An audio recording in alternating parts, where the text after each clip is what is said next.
I awoke to the sounds of Lily's gentle snores as they drifted across the bedroom loft. She was still fast asleep, and I needed to keep it that way, or suffer the consequences. Creaky floorboards meant that the simple act of getting dressed would require a little ingenuity. My boots were nearby, but I needed to put on my trousers first. This wasn't my first rodeo. I couldn't do anything about the sweater while Lily was still pulling it. Lily was a sprawl of limbs, and my sweater was pinned beneath her. I needed to find a way to roll her over without waking her. Morning, Dougal. Hey, Dougal, Give me that stick, boy. If I was to get that stick from Dougal, I had to time it just right. yoink.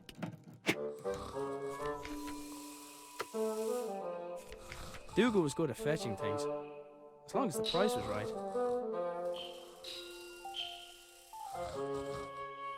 My boots were nearby, but I needed to put on my trousers first. This wasn't my first rodeo.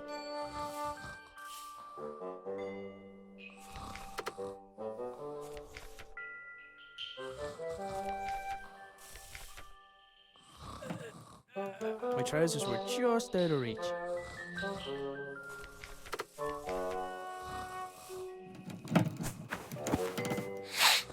Huh? Yeah. Lily made a fish and marmalade sandwich for me the day before. I didn't have the heart to refuse, but I wasn't about to eat it. Boots, check.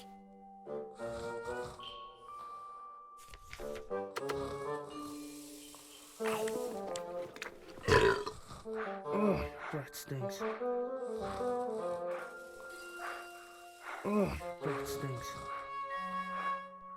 I couldn't do anything about the sweater while Lily was still pulling it. Lily was a sprawl of limbs, and my sweater was pinned beneath her. I needed to find a way to roll her over without waking her.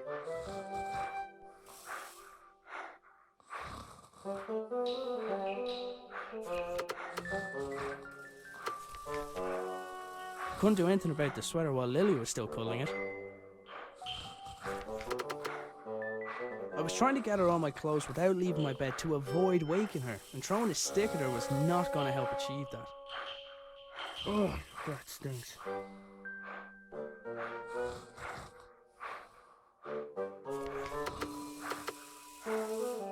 I was trying to get her on my clothes without leaving my bed to avoid waking her, and throwing a stick at her was not going to help achieve that. Oh, that stinks.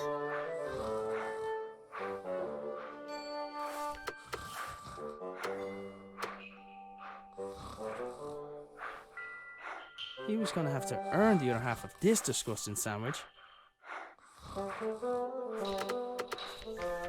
I wasn't about to start throwing food around the room, without a good reason at least.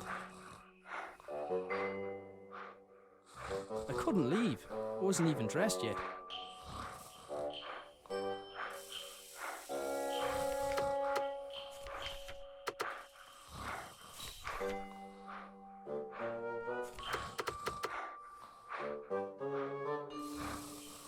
I've had better ideas.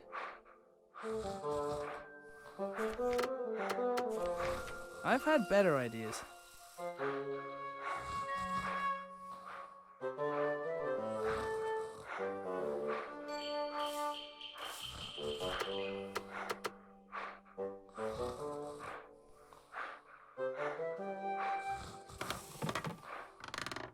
I'd freed my sweater from Lily's clutches, but I was still out of reach.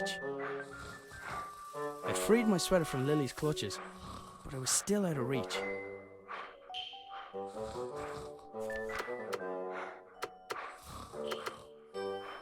Even with the stick, I couldn't reach that far.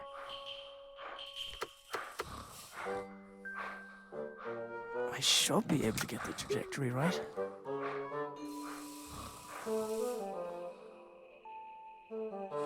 He wasn't going to just let me take it, but maybe he'd be interested in a trade. Dougal was happily grazing on my sweater.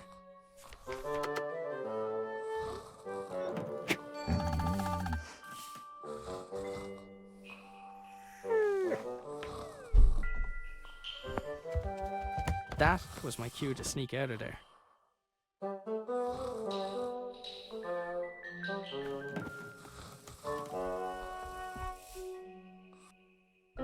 I decided I'd cycle to the nearby town. Maybe I'd find someone willing to hire me. Maybe I'd find someone who knew where my dad had gone. But first, I had a few things to take care of. Cooking utensils hung from the wall by the fire, for now at least. I'd recently made Lily a small wooden sword so she'd have something else to swing around.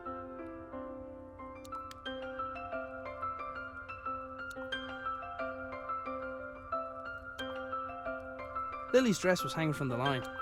I didn't need to take it down for her. She developed her own technique for that. I picked up the jug. I'd need water to make Lily's breakfast.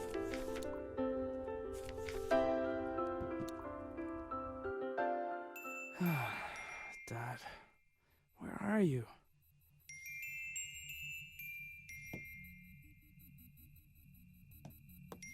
I had to admit, some of Dad's inventions really were inspired.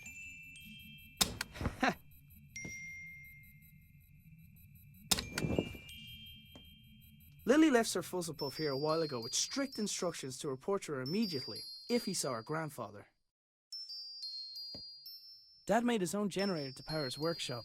As with his other inventions, he just refused to explain how it worked. It looked like there was something missing, but I hadn't figured out what. The notes indicated that the water could be topped up via the funnel. I presumed the machine wouldn't work without coolant. It looked like something important was supposed to go in the slot. The funnel allowed for coolant to be added. Dad left his jacket behind. Sometimes his work would make him forget the little things, like wearing a jacket outside, or eating. Didn't really stop to think where my dad got the mask or why he wanted it. I was pretty sure I could put it to good use though.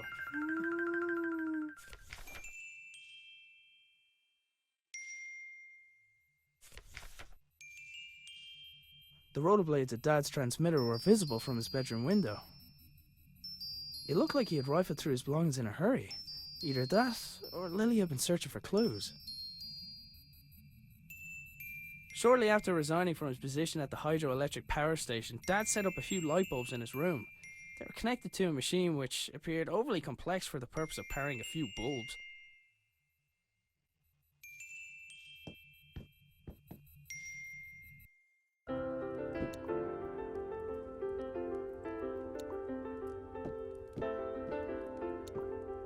The doors of the cupboard where we kept the dishes were tied closed. For all the good it did, I'm pretty sure Lily chewed through them last time.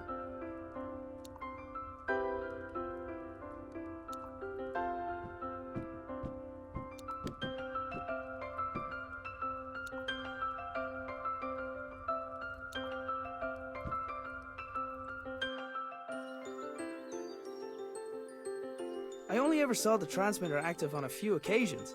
During those times, Dad would have kept the shed door locked tight.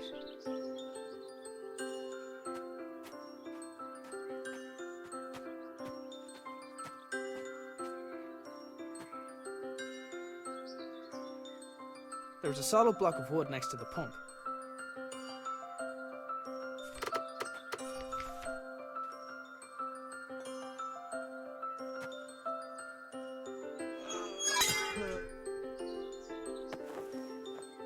The pump handle had snapped, leaving only a small section of it protruding from the pump. It was going to take something heavy to force it down. I don't think that would have helped. Dad converted the garden shed into his personal workshop when he decided he wanted to work for himself. He'd normally spend every waking hour in there, inventing, tinkering, but it had been days, and there was no sign of him.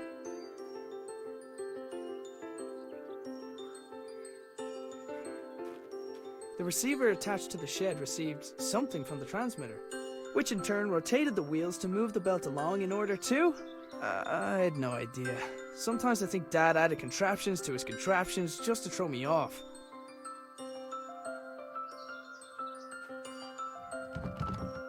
The door was unlocked, but something was blocking on the other side.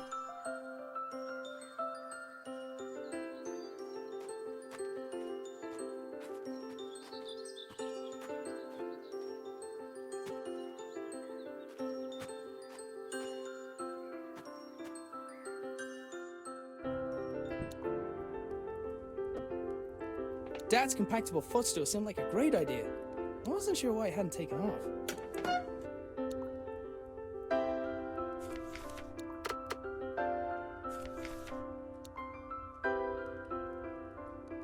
Cooking utensils. I'd recently made Lily a small wooden sword so she'd have something else to swing around.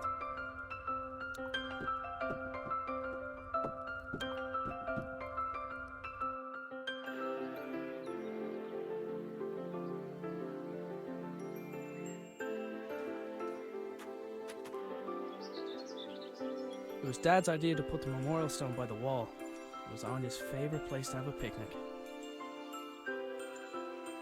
My father had notions of turning to farming when he left his job. He never could leave signs behind.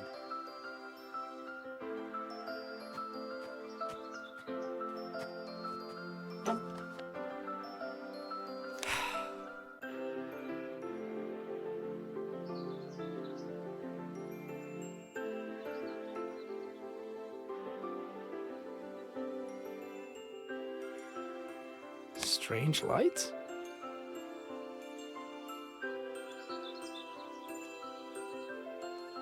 Ah, it's a package from my father. Arthur, this is the last of the small crystals. I hope this was worth giving up your job for. I'm still finding the whole notion difficult to believe. I'm tempted to make a trip to your home to see it with my own eyes. But the fact that you keep the generator in your bedroom is quite unsettling, to say the least. If what you say about the lesser crystals is true, then I fear what may happen when this company begins experimenting on the large one. It's still safe for now, but I don't think it'll be possible to smuggle it out of here without anyone noticing. Given the apparent results of your own experiments, it's possible they'll listen to your warning. However, it's more likely they'll see nothing other than the potential for profit. For now, I'll do my best to impede their research. Stay safe, my friend. Nina. The strange crystal was obviously important to my father. I couldn't help but wonder if it had anything to do with him going missing. I decided to do a little snooping around.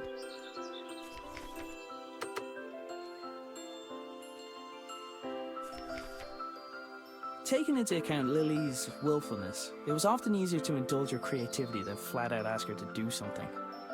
In this case, the gnome was a spy who informed me of when Lily wandered too far from the house. My trusty bicycle was my main method of transport, and definitely didn't require any modifications, despite what my father said. Now that I had a lead on my dad's whereabouts, I definitely couldn't leave.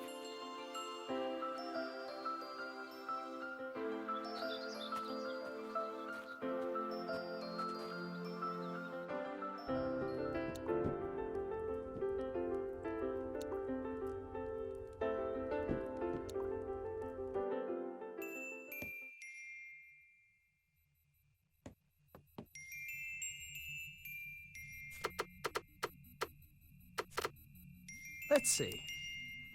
It fits. Huh? It's glowing. The label on the right indicated the weight of the crystal. The machine was displaying data based on the crystal's properties.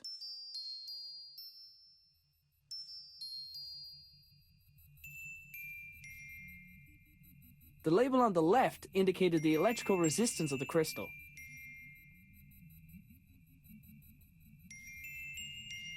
The funnel allowed for coolant to be added.